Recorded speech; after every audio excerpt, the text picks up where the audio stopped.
from the year 1985 in the Miami Herald. Low Firestone scores irk fans, PBA.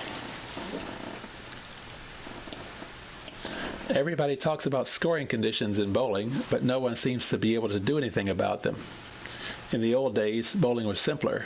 League bowlers used only one ball, competed under tough lane conditions, and seldom managed to shoot big games. But today, league bowlers across the country are shooting astronomical scores, while the pros are struggling at many tour stops. This trend was clearly evident during the recent Firestone Tournament of Champions in Akron, Ohio. It took barely a 200 average, par for the tour, to make the cut from the original field of 52 to 24 for the match game competition. 5 of the 24 finalists failed to average 200. In 2,384 games, no one bowled a 300 or even a 290. Bob Handley, who led the field through the regulation 48 games, averaged just 214, and eventual champion Mark Williams averaged 207. In their championship TV match, Williams, with a 191 and Handley with 140, set a scoring low of 331 total pins.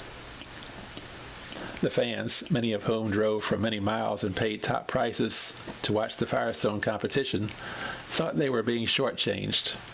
They can see better scoring than that in scratch leagues in their hometowns. Joe Antonora, commissioner of the Professional Bowlers Association, obviously was upset by the difficult scoring conditions at Riviera Lanes.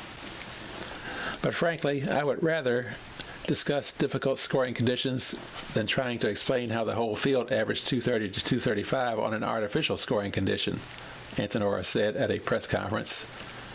We are constantly working to improve our act when it comes to putting down a tournament condition. But I want to emphasize that we will never, as long as I have any voice in the PBA, create a condition for high scores that are artificial. It's a commendable stand on a difficult problem. Too much oil in the ball track can produce high scores. Too little oil can result in poor scores. In Akron, the lane conditions were tough, but earlier in the season at Peoria, Illinois, the lane conditions were soft and the pros rolled 11 perfect games in one tournament. However, overall scoring was down and the pros managed only 32 more perfect games than the other 15 winter tour stops. League bowlers in Miami rolled 21 perfect games in the same period, all of which illustrates the real problem, how to find a balance between artificial high scores and embarrassing low scores.